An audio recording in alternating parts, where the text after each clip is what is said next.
akan ada satu keadaan atau zaman, akan ada entah kapan waktunya, akan ada satu keadaan di situasi sangat bahwa terwujudnya sebuah peradaban, tatanan ilahiyah, tatanan fakta iman.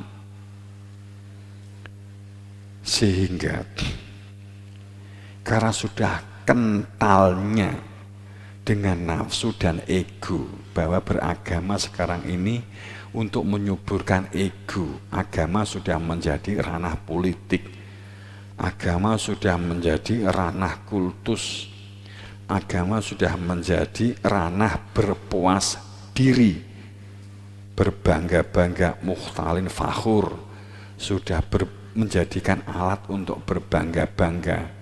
Agama dijadikan sebagai miniatur nafsu manusia yang butuh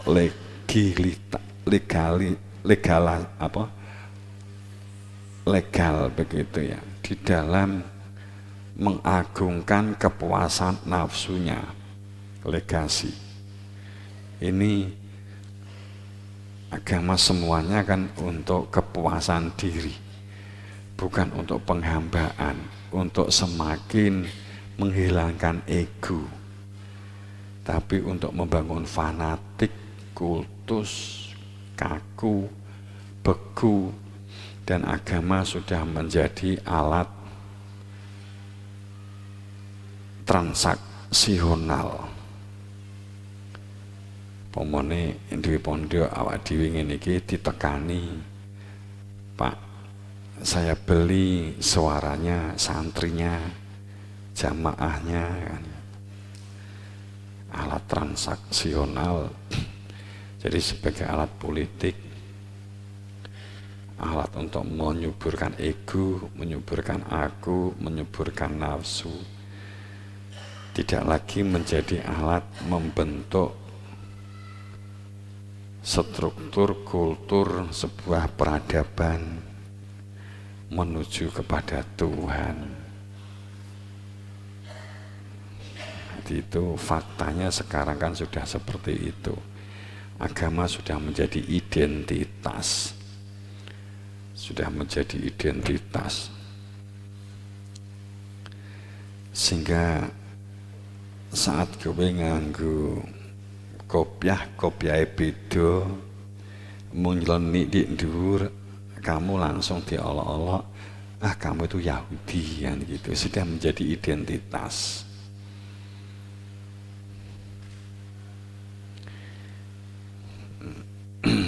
Itu fakta saat ini. Karena tidak menyentuh kebenaran, la ta'lamuna syai'a, tidak sedikit pun kebenaran itu dapat disentuh oleh prasangka. Tidak akan pernah dapat disentuh oleh prasangka.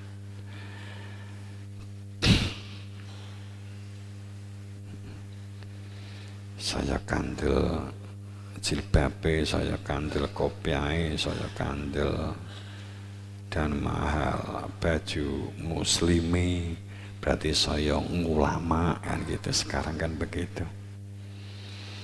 Saya pinter nggawi gulungan, oke, berarti ulama kan gitu.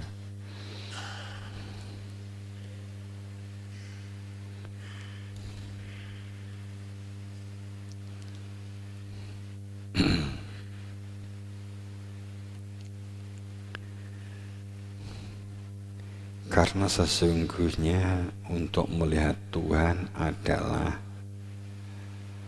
mata hati yang berada di dalam dada.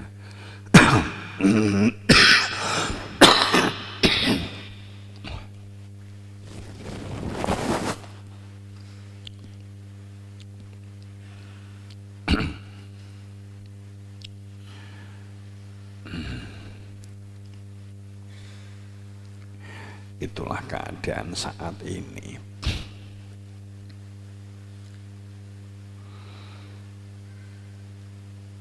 Lah, kalau setiap orang sekarang itu menginginkan adil, makmur, sejahtera, pemimpin yang dapat membawa dalam sistem adil, makmur, sejahtera, dan membahagiakan. Ya tentu juga harus dimulai dari keadaan masyarakatnya, mindset masyarakat. Beberapa kali saya sampaikan matur, nek rakyate jogetan maka sing dadi pimpinan juga joget, bose jogetan. Kalau rakyate tukang umuk, maka sing dadi pimpinan juga bose tukang umuk. Jadi akeh wong mung akeh umuk, maka yang kepilih jadi pemimpin nanti adalah bose tukang umuk. Kalau penduduknya itu media sosial, SKW, maka pemimpinnya juga bose media sosial. Ya fakta kan seperti itu karena pimpinan itu cermin dari masyarakatnya. Kalau ingin adil, ingin spiritual, ingin spiritual, pemimpin yang spiritual. Karena zaman Mahdi itu pimpinannya spiritualis.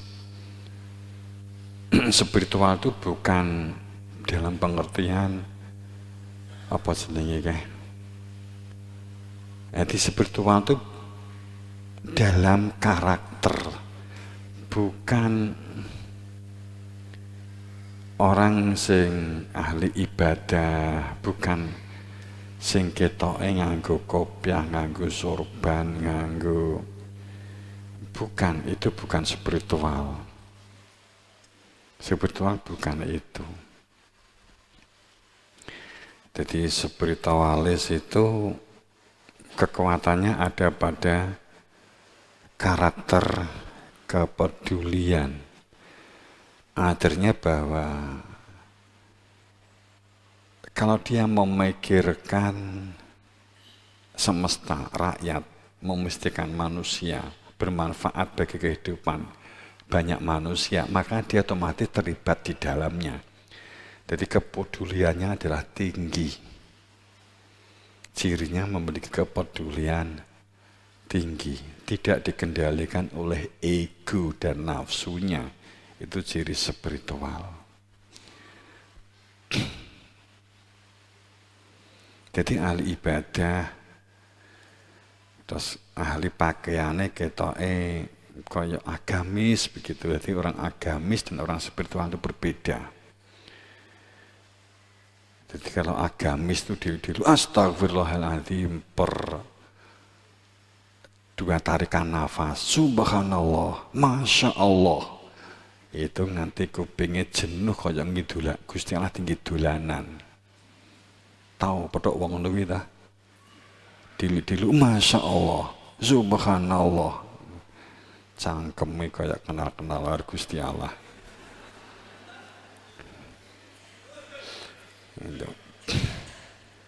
Jadi ya nggak salah sih kadang gini mau iki kok ramen gitu ya. Itu orang yang ahli ibadah. Jadi orang agamis dan orang spiritual itu berbeda. Kalau spiritual itu pacaannya kadang nggak agamis sama sekali. Tapi kalau orang agamis, kalau dia itu melakukan pekerjaan yang tampaknya tidak agamis, itu akan ditunjukkan melalui pakaian. Di sawah, biar dia dianggap agamis, jadi di sawah nggawa pasul, ning nggawa sorban, kopiahan, sarungan, bajunan takwa, tapi macul. Terus nek mbok tegur, Pak, wong di sawah lho kok ya nganggo klambi ngono kuwi. Di sawah ki ibadah. Di sawah itu ibadah. Jadi ayatnya begini. Nah, itu begitu langsung didalili kowe. Gitu. Itu orang agamis, tapi nggak spiritual. Orang agamis apa jamin selamat, biasanya gak.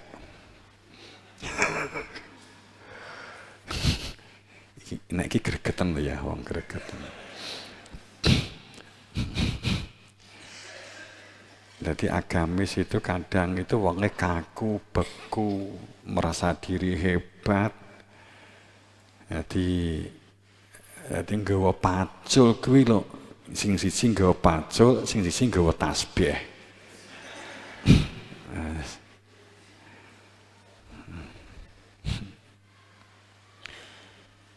Jadi kalau orang spiritual itu nggak memperhatikan baju, diarani agamis apa enggak, wis gak masalah. Jame istirahat, jame peduli ya peduli, jame istirahat, jame bantu ya membantu, kan gitu normal. Jame maem ya maem. Itu orang-orang spiritual. Nggak bingung dengan status, dengan pelangi status.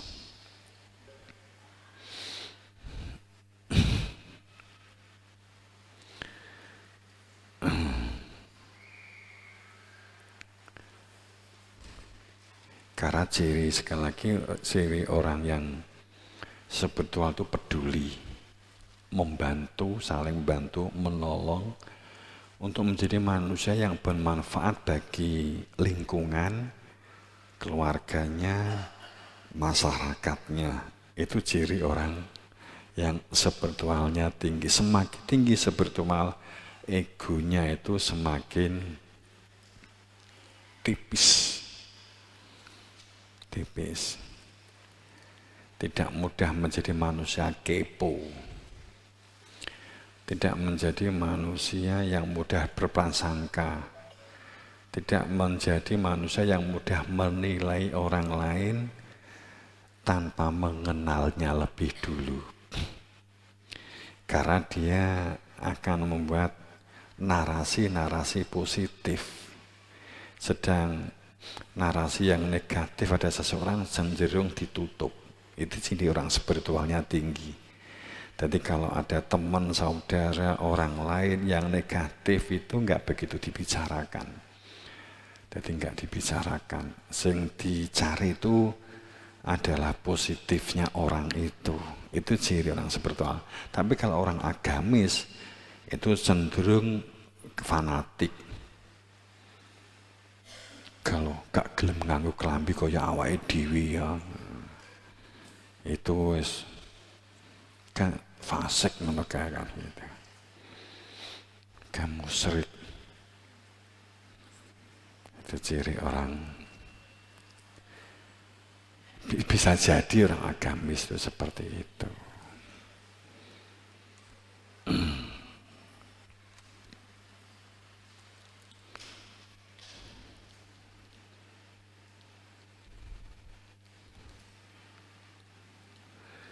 Jamaah rahimakumullah, kita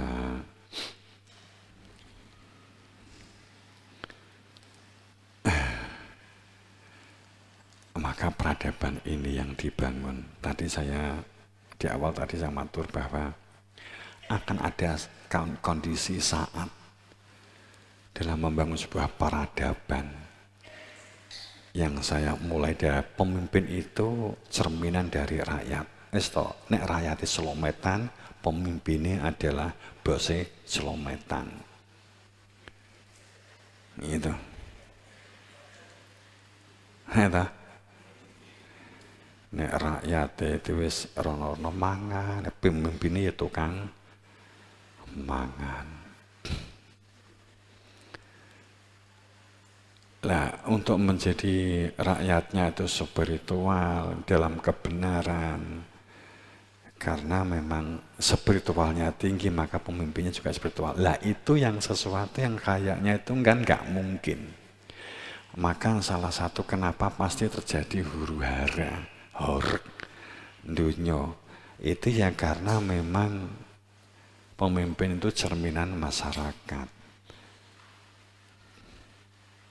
Kalau pemimpin itu akeh korupsi, itu masyarakat sadar atau tidak, sesungguhnya telah korupsi. Tapi sadar nggak awak dhewe nek tukang korupsi? Awak dhewe ngelok nih, tapi sering ngintit omongan, sering ngintit secara nggak langsung, sering orang berperilaku riba, prosentasenya besar, dan kita memilih pemimpinan pun juga hanya diijoli Indomie loro. Ngono kok pengen maju. Kenapa pemimpin tidak begitu diprotes? Mergo kowe entuk Indomie kan gitu kan? Makanya gara-gara gak bisa tidak terjadi. Apalagi jika ditelaah dalam agama, dalam politik, geopolitik, sosial, budaya, semuanya adalah ciptaan manusia, rekayasa manusia untuk kepentingan ekonomi, kepentingan budaya, kepentingan kekuatan dan kekuasaan.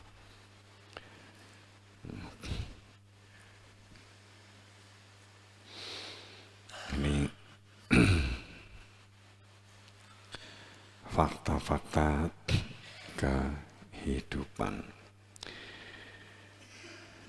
Bagaimana untuk menjadi ulul albab, peradaban ulul albab, peradaban yang berada di dalam sebuah perilaku hati yang semua aktivitasnya menjadikan suburnya zikir, menjadi pemakmur masjid.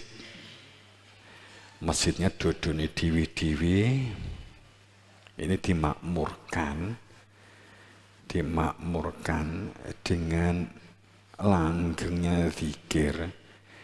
Kemudian realitas faktanya adalah masjid bumi ini digunakan untuk kreativitas, inovatif, lakon, pitukon. Ini bumi ini menjadi masjid. Jadi bukan nek masjid yang di dalam bangunan gedung ini kan rekayasa manusia. Rekayasa manusia. Kalau ingin memakmurkan masjid, maka budidaya, pemberdayaan, ya, kemudian menyuburkan hati untuk selalu mengingati Tuhan. Ini kemudian bangunan sosial yang selaras, yang harmonis, itulah yang menghilangkan perilaku-perilaku prasangka, perilaku-perilaku yang menjadikan kita itu memiliki perilaku yang arogan, yang sombong. Itu kalau ingin menjadi pemakmur masjid.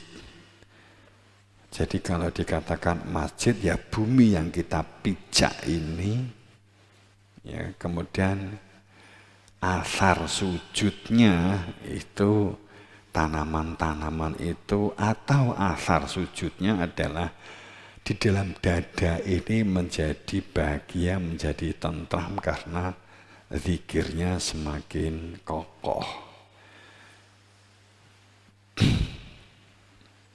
Jadi bukan masjid yang dibatasi oleh semen dan bata. Ini kan kesepakatan manusia yang berpikir bahwa yang dimaksud di dalam masjid itu adalah dikira masjid ini. Enggak, ini kan sebenarnya nggak ada kaitannya kan definisi ini menungso.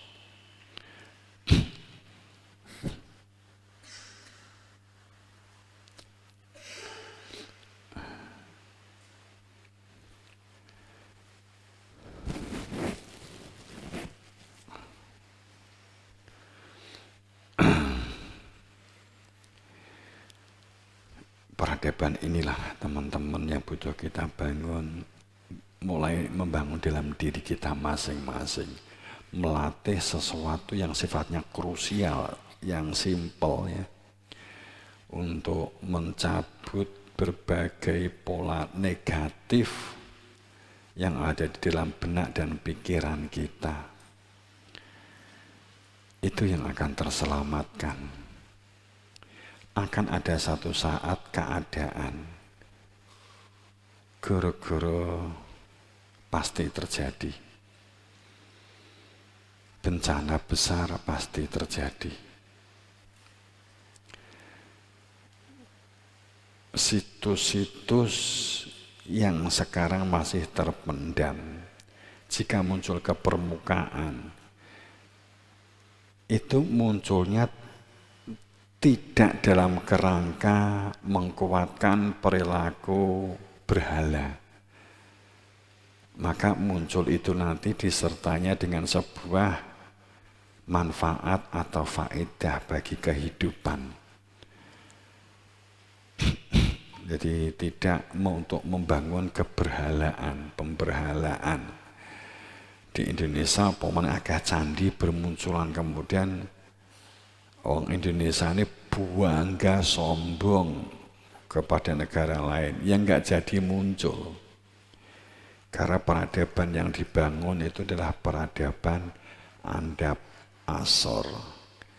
Peradaban yang akan membangun sebuah sistem tatanan harmonis, tatanan saling menghargai dan menghormati, tatanan yang akan menyuburkan dan memakmurkan. Pola-pola arogan, pola-pola itu akan dilenyapkan. Bahkan jika ternyata upama Masjidil Aqsa itu menjadi alat pemberhalaan bagi orang Kristen, Yahudi dan Islam, menjadi alat bahwa seperti di surat Rum 31-32 bahwa kemusyrikan itu adalah mereka yang suka perang dan berpecah belah, itulah sesungguhnya musyrik. Menjadi tidak masuk akal. Konsep kemusyrikan itu dilanggar sendiri oleh Nabi Ibrahim, Nabi Daud, Nabi Muhammad, Nabi Isa dengan gawe Masjidil Aqsa, kemudian umatnya ternyata bertikai saling perang gara-gara Masjidil Aqsa. Jika peradaban baru itu bukan kemudian menunjuk satu Islam yang benar, berarti yang lain akan digugurkan. Akan tetapi jika itu ternyata memunculkan ego kepuasan diri, ya diruntuhkan mbuh carane. Saya cuma yakin itu diruntuhkan. Enggak begini caranya. Sekarang kan masih jadi berhala. Menjadi berhala.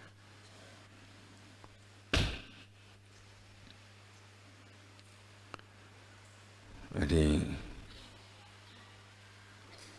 sesuatu yang membangun kepuasan diri, berbangga-bangga terhadap darah, kelompok, golongan, hanya untuk menjatuhkan orang lain, ya akan dihancurkan dalam peradaban baru.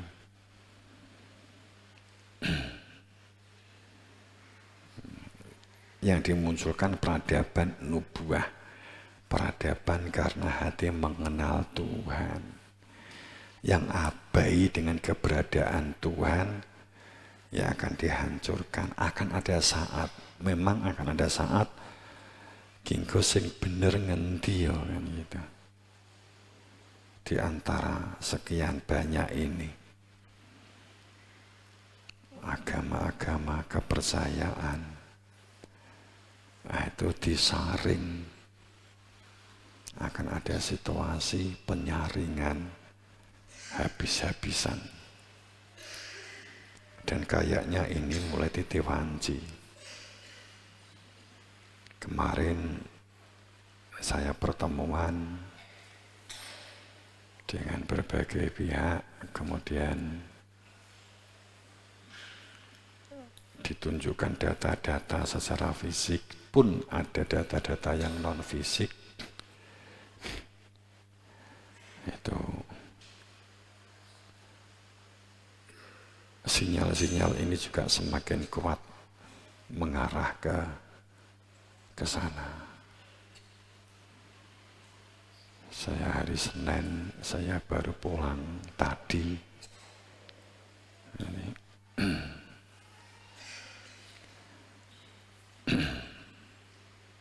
banyak sesuatu yang akan ada situasi yang kayaknya nggak lama dari data yang ditunjukkan, kayaknya nggak lama lagi. Nggak lama. Maka kita menguatkan mental kita, spiritual kita. Udah segera begitu. Yuk kita bangun bebarengan kekeluargaan, kebersamaan, elek-elekan, saling support, saling membantu. Terwujudnya tatanan Toto Titi Tentem Karto Toto Raharjo, tatanan Baldatun Thayyibatan Warabun Ghafur, tatanan kehidupan masyarakat yang asih asah asuh penuh ampunan. Semoga dalam ridhonya, maghfirahnya, dan dalam syafaat berberan berkah sapangestu Guru Wasito. Assalamualaikum warahmatullahi wabarakatuh.